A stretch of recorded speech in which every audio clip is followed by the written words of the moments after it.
Hello students, आप सभी का देव फिजिक्स क्लासेस हजारीबाग में स्वागत है।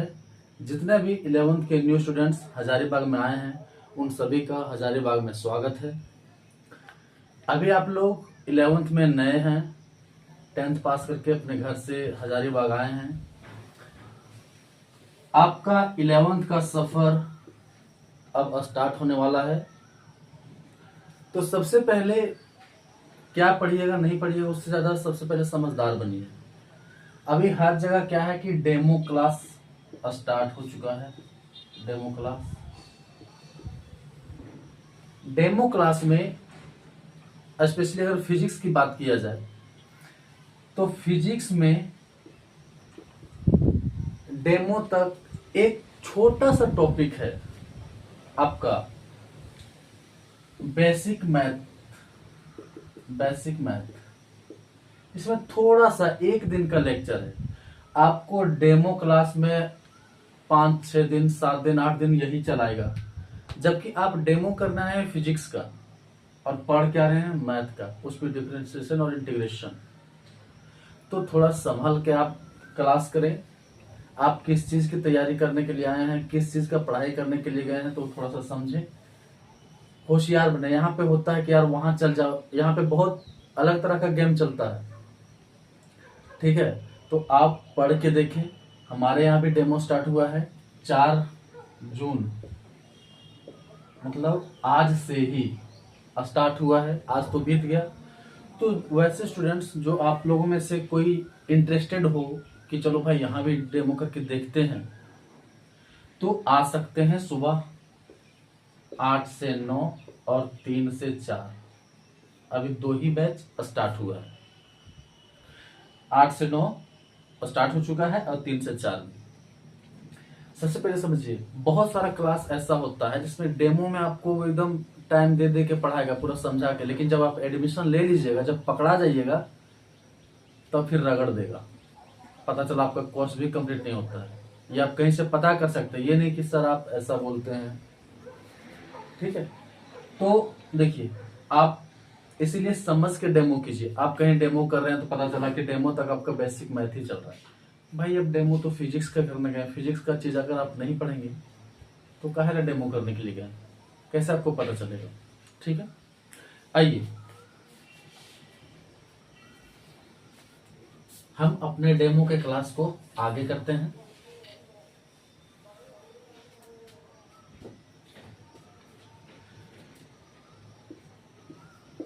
आपको नाम पता ही होगा, देव फिजिक्स हजारीबाग। आप सबसे जो पहला टॉपिक होता है, पहले सिलेबस की बात हटाइए, पहला जो टॉपिक है वह बेसिक मैथमेटिक्स। क्या है? Basic mathematics. ये बस छोटा सा चैप्टर है, लेकिन बहुत जगह जो है एकदम डेमो में सिर्फ इसी को पढ़ाता है, जबकि फिजिक्स का डेमो करना है तो भैया फिजिक्स का चीज चलना चाहिए ना। एक थोड़ा सा होता है डिफरेंशिएशन, एक थोड़ा सा होता है इंटीग्रेशन। ठीक है, डिफरेंशिएशन क्या होता है कि जैसे आप एक्स क्यू का डिफरेंशिएशन अगर एक्स के रिस्पेक्ट में बोला है, समझे क्या? तो इसका क्या फॉर्मूला होता है कि अगर डी एक्स का पावर एन का डिफरेंशिएशन एक्स के रिस्पेक्ट में है, तो ये कहा जाता है कि एक्स हुआ जो पावर है उसमें आप एक जोड़िए बटा एन प्लस 1। बहुत डेरिवेशन वगैरह होगा तो थोड़ा थोड़ा यूज है उसका, तो इसको इतना भी अभी वैसे तो आपको मैथ में पूरा अच्छा से पढ़ना है, तो जब मैथ में पढ़ना ही है तो इधर टाइम वेस्ट क्यों करें। जब हम फिजिक्स का डेमो करना है तो फिजिक्स का चलेगा। यही चीज होता है इंटीग्रेशन, ऐसे करेगा इंटीग्रेशन। ठीक है, तो इंटीग्रेशन का क्या हो जाएगा, एक्स हो जाएगा। मतलब इंटीग्रेशन में ऐसे करना है और डिफरेंशिएशन में ऐसे करना है। तो ये जो चीज है इसका अगर डिफरेंशिएशन करेंगे तो x का पावर 4/4 क्या समझे? अच्छा, कल रह के सवाल ऐसे आ जाता है, मैथ में तो आपको पूरा बताया ही जाएगा, x का पावर 1 का पावर 3 बट्टा d का पावर x। तो क्या करेंगे इसको?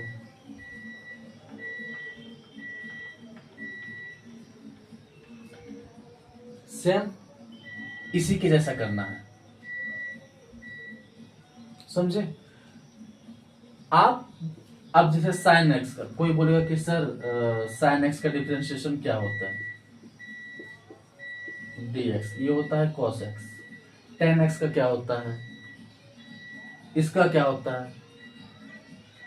tan x का sec स्क्वायर x होता है। तो इन सब चीजों का यूज यहाँ पे ज्यादा नहीं है, आपको बस थोड़ा थोड़ा ही पढ़ना है इसमें,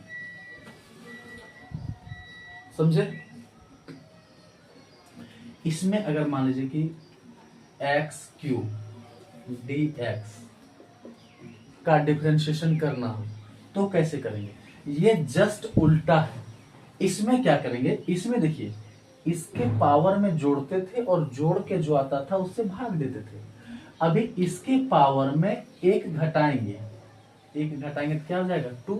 अब घटा के जितना आया उसको यहाँ पे गुना कर देंगे। डिफरेंशिएशन और इंटीग्रेशन जस्ट अपोजिट है, इसमें भाग देते थे तो इसमें गुना करेंगे, समझे क्या? समझ रहे हैं इस बात को? इसमें भाग देते थे तो इसमें गुना करेंगे, इसमें पावर में जोड़ते थे तो इसमें घटाएंगे, और कुछ भी नहीं है इसमें। बस आपको ये देखना है कि किसके रिस्पेक्ट में हो रहा है। फिलहाल ये YouTube पे हो रहा है तो उतना डीप में तो नहीं बता पाएंगे। चलिए आगे हम फिजिक्स की बात करते हैं, ये बस इतना ही है। बाकी जिनको अगर बेहतरीन डेमो चाहिए वो क्लास आना शुरू करें, क्लास आए, एक दिन क्लास हो चुका है। इसका जो सिलेबस है इसमें कुल 11 से 12 चैप्टर हैं, ठीक है? 11 से 12 चैप्टर है, जिसमें जो पहला चैप्टर है आपका वो है unit and dimension and most important chapter.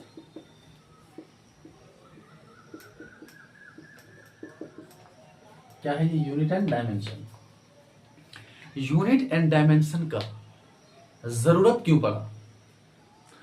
Unit का जरूरत इसलिए पड़ा, ये डायमेंशन कुछ नहीं होता यार, इस पे ज्यादा दिमाग नहीं लगाना, यूनिट जानोगे डायमेंशन खुद हो जाएगा।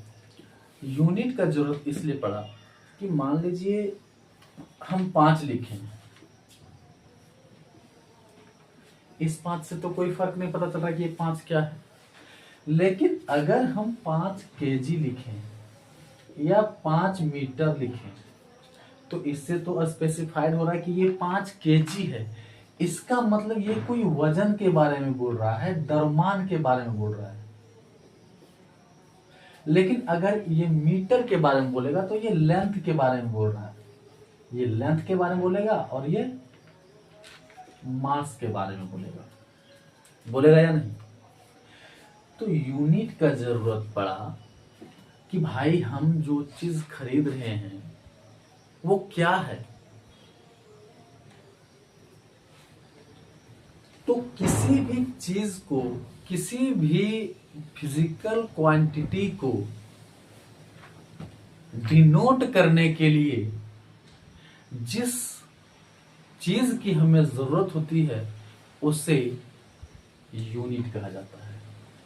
यूनिट एक मात्रक है, इंडिकेशन, इंडिकेट करने वाली चीज है, ठीक है? अब यूनिट के टाइप्स हुए, क्या क्या टाइप्स हुए भाई? पहले आया एफपीएस, फिर आया सीजीएस और फिर आया एमकेएस। समझिएगा, यहां से सवाल उठता है आपके एग्जाम से। ये जो एफपीएस है, ब्रिटिश काल में भी जमीन को मापा जाता था, किसमें? दूरी को मापा जाता था, किसमें? तो जो मास हमारा मेजर होगा, लेंथ मेजर होगा और टाइम, टाइम का तो यूनिट हमेशा सेकेंड ही रहा। जो ये हमारा मास था वो इस एफपीएस सिस्टम में, एफपीएस सिस्टम का दूसरा नाम है ब्रिटिश सिस्टम। क्या होगा? British system. ये जो अंग्रेज लोग थे इस एफपीएस सिस्टम में आपको इसको फुट बोलते थे, इसको पाउंड बोलते थे, इसको सेकंड बोलते थे। मतलब जो दूरी रहता था, लेंथ, उसको फुट में मेजर करते थे। जो दरमास रहता था उसको पाउंड में। अगर जो जैक बोर्ड से आए हुए हैं उनको थोड़ा सा अगर समझने में दिक्कत होता है तो कोई दिक्कत नहीं है, फुल हिंदी में समझा जाएगा। यानी कि मास, मास से ये पी से पाउंड होता है, पाउंड से मास को डिनोट किया जाता है और मास को द्रव्यमान कहते हैं, द्रव्यमान। ठीक है, जो हिंदी मीडियम वाले हैं वो समझ लीजिए। ये आ गया सीजीएस। ये फ्रांसीसी लोग आए थे, फिर भारत में फ्रांसीसी लोग आए थे ना, तो ये फ्रेंच सिस्टम कहा जाता है। क्या कहा जाता है? French system.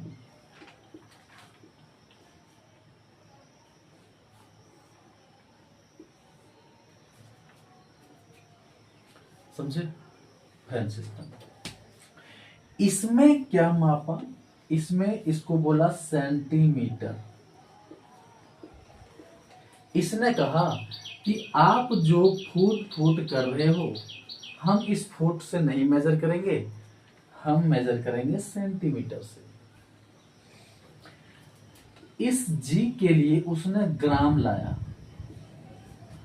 इसने कहा कि आप जो मास को पाउंड में मेजर करते थे, हम नहीं करेंगे, हम ग्राम में करेंगे। उसके बाद एस का तो सेकंड है ही। ये होता है मैट्रिक सिस्टम। थोड़ा सा जब आगे चला तो देखिए, जिसे कहा जाए कि जैसे अगर 100 सेंटीमीटर मेजर करना है तो 100 सेंटीमीटर मेजर करना है तो आप पहले 1 सेंटीमीटर, 2 सेंटीमीटर, 3 सेंटीमीटर, 4 सेंटीमीटर ऐसे मेजर करते थे। लेकिन जब मैट्रिक सिस्टम आया उसमें कहा गया कि अब मीटर में लेंथ को मापा जाएगा। उसने ये कह दिया कि अब सेंटीमीटर नहीं चलेगा। जो आप एक सेंटीमीटर को मेजर कर रहे हैं उसके जगह डायरेक्ट हम मीटर को यूज कर लेते हैं। इसी समय सर्च हुआ था 100 सेंटीमीटर बराबर 1 मीटर। तो अब जो 100 सेंटीमीटर को धीरे धीरे एक सेंटीमीटर करके मेजर करना था वो नहीं करेगा, वो डायरेक्ट 1 मीटर करेगा।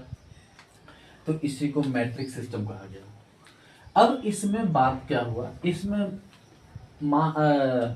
लेंथ को मीटर, मास को किलोग्राम, टाइम को सेकेंड। लेकिन बात यहां हुआ क्या कि इस चीज को कोई मेजर करता था और कोई नहीं करता था।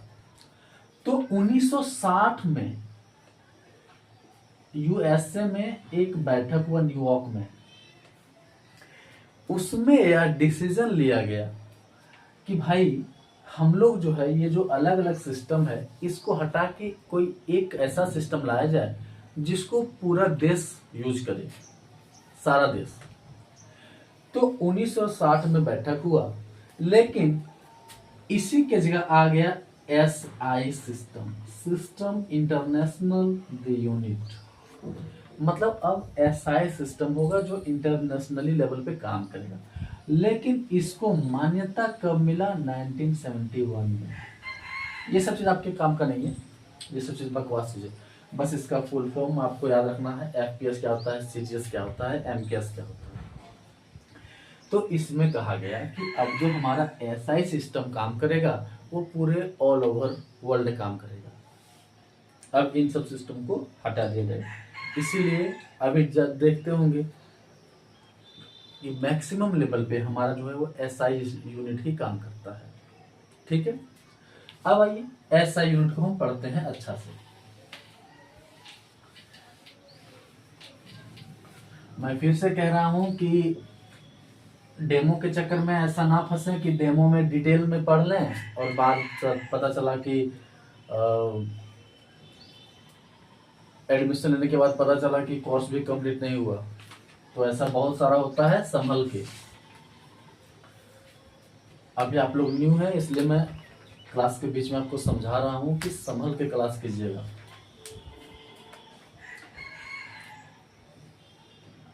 SI unit, SI unit, SI unit जो है ये 3 तरीके का हुआ। पहला है फंडामेंटल यूनिट्स। जो हिंदी वाले हैं वो टेंशन नहीं लीजिए। फंडामेंटल यूनिट, इसका मतलब मौलिक मात्रक। क्या हो गया? मौलिक मात्रक। दूसरा आएगा सप्लीमेंट्री यूनिट्स।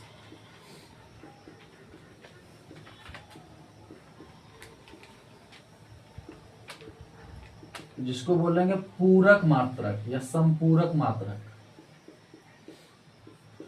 और तीसरा होगा डिराइव्ड यूनिट्स।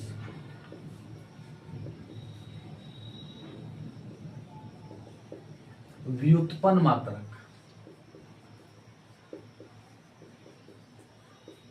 ठीक है, चलिए थोड़ा सा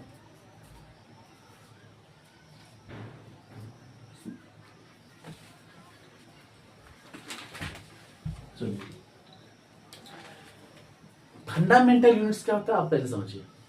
फंडामेंटल यूनिट्स होता है जिसका अपना वजूद है, जो अपने दम पे है, जो किसी और से मात्रक नहीं मांगता है। फंडामेंटल यूनिट्स ये कहता है कि भैया हम अपना मात्रक खुद रखे हैं, हमको किसी का जरूरत नहीं है। तो सबसे पहला जो सवाल आपका बनेगा कि कितने फंडामेंटल यूनिट्स होते हैं? 7। दुनिया में जितने भी यूनिट्स इसके बाद बनेंगे वो सब इनकी हेल्प से बनेंगे। समझ रहे मेरी बात को? अब भाई ये 7 मात्रक हैं कौन? तो उसका हम ट्रिक्स बनाए हैं TTMLC। TTMLC, इस L से 2 आता है तो टोटल 7 में से 4 और 1 5 और 2 और हो गया 7, 6 हो गया। और एक और एक्स्ट्रा आएगा जो यहाँ पे बता देंगे। इस सप्लीमेंट्री यूनिट्स में 2, बाकी सब इस डिराइव्ड में आएगा। किसमें आएगा? डिराइव्ड में। समझे? अब भाई क्या क्या आएगा? टाइम,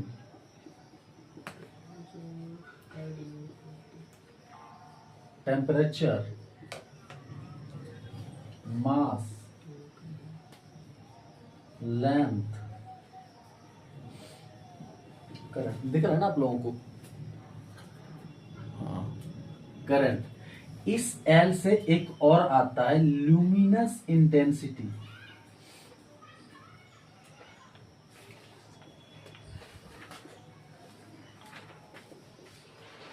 अब और एक आता है अमाउंट ऑफ सब्सटेंस।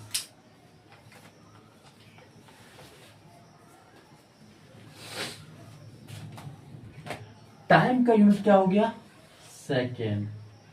टेम्परेचर का केल्विन। देखिए टेम्परेचर जो है, टेम्परेचर का मात्रक बहुत सारा होता है, डिग्री सेल्सियस, केल्विन, फ़ारेनहाइट। मगर जब भी आपको ऐसा यूनिट पूछा जाए तो केल्विन होगा। मास का केजी, लेंथ का मीटर, ल्यूमिनस इंटेंसिटी का कैंडेला। क्या होता है? कैंडेला। अमाउंट ऑफ सब्सटेंस का मोल। समझे इस बात को?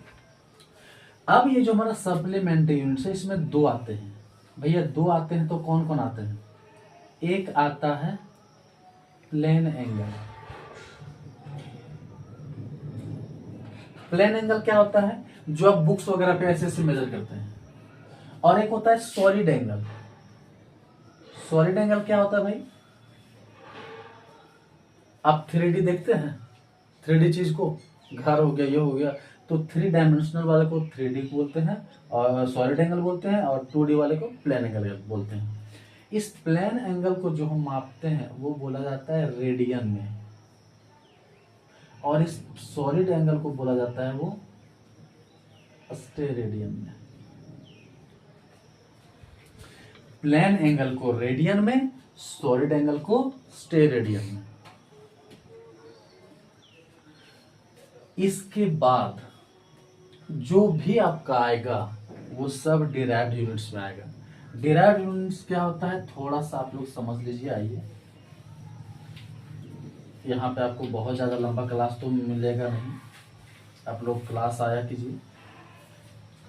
कहीं फंसने से अच्छा है कहीं जाके चेक कर लीजिए कि क्या यहाँ से बेहतर कहीं मिल रहा है। बहुत सारे स्टूडेंट्स को ये कहा जाता है कि अरे वहीं जाके पढ़ना, बट ऐसा कोई जरूरी नहीं है कि जहां आपके भैया पढ़े वहीं आपको अच्छा लगे। आप हैं, आप जाके पढ़िए, देखिए। देखने में डेमो करने का पैसा थोड़ी लगता है, तो आप कहीं भी जाके डेमो कर सकते हैं। एक दो जगह नहीं जाके देखिएगा तो आपको पता है कैसे चलेगा कि कहाँ क्या है, क्या बेहतर है, नहीं है। देखिए डिराइव यूनिट्स क्या होता है। इसके अलावा जैसे हम अगर आपसे पूछें कि वेलोसिटी का यूनिट क्या होगा, तो वेलोसिटी का यूनिट कोई भी नहीं बता पाएगा। क्यों? डायरेक्ट नहीं बता पाएगा। क्यों? क्योंकि ये तो फंडामेंटल यूनिट्स में है ही नहीं। तो वेलोसिटी क्या होता है, हम लिखेंगे यूनिट लिखने के लिए, सबसे पहले यूनिट लिखने के लिए रटना नहीं है। बहुत सारे स्टूडेंट्स को लगता है कि यूनिट रट लेंगे, नहीं भाई, यूनिट रट नहीं पाओगे। लिखा कैसे जाता है वो मैं आपको बताऊंगा। वेलोसिटी होता है डिस्प्लेसमेंट अपॉन टाइम। क्या होता है? Displacement upon time. तो इसका यूनिट जो होगा, एक बात बताइए, ये डिस्प्लेसमेंट क्या है? लेंथ ही तो है, डिस्प्लेसमेंट दूरी है। तो दूरी का ऐसा यूनिट अभी हमने क्या पढ़ा था, मीटर, और इस टाइम का क्या हो गया, सेकेंड। इसका मतलब इसका यूनिट जो हमारा हो गया वो मीटर प्रति सेकेंड हो गया। इसी को ऐसे लिख देता हूं, मीटर प्रति सेकेंड। जब डायमेंशन की बात आएगी,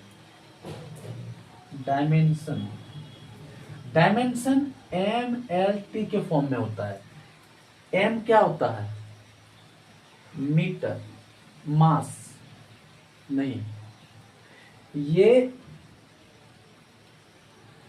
M जो होता है आपको डिनोट करेगा कि ये M है। ये जो M है और इस M में बहुत फर्क है। ये M मास के लिए है और ये L लेंथ के लिए है। तो इसका मतलब है कि ये जो M आया है वो किसके लिए आया है? लेंथ के लिए।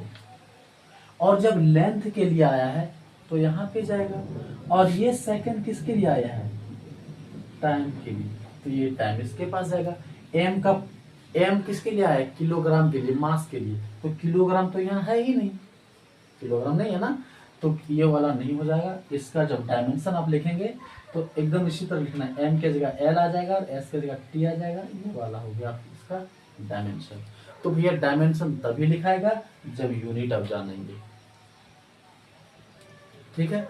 जैसे अगर आपको एक्सेलरेशन बोला जाए, क्या बोला जाए? एक्सेलरेशन। एक्सेलरेशन क्या होता है? Change in velocity upon time. तो चेंज इन वेलोसिटी है या कोई वेलोसिटी है, वेलोसिटी भी आपने क्या पढ़ा? डिस्प्लेसमेंट अपॉन टाइम, और एक टाइम नीचे है। तो डिस्प्लेसमेंट का यूनिट क्या होता है? मीटर। और एक समय नीचे है तो इसका सेकेंड, और एक समय और नीचे है टाइम, तो इसका सेकेंड। ये जब गुना हो जाएगा तो सेकेंड स्क्वायर हो जाएगा। इसका मतलब इसके नीचे क्या आ जाएगा? Second square. फिर से डायमेंशन उसी तरह। तो आपको यूनिट रटने की जरूरत नहीं है। मैं फिर से कह रहा हूँ कि सोच समझ के कहीं भी, ये नहीं कि मन में बना के आना कि वहीं जाना है। समझ में आए ना आए, और आप वहां पे पढ़ाई कीजिए जहाँ पूछ सकते हैं। हमारे यहाँ पूछने की फुल आज़ादी है, पूछ सकते हैं बिंदास, ठीक है। चलिए फिर से एक बार बता देते हैं कि 4 जून से हमारे यहाँ डेमो स्टार्ट हो चुका है, मतलब आज से ही। तो आप में से अगर किन्हीं को लगता है कि यहाँ भी डेमो करके देखना चाहिए तो आप आइए, क्योंकि यहाँ पे और ऑफलाइन क्लास में आके पढ़ने में बहुत फर्क है। चलिए, थैंक यू।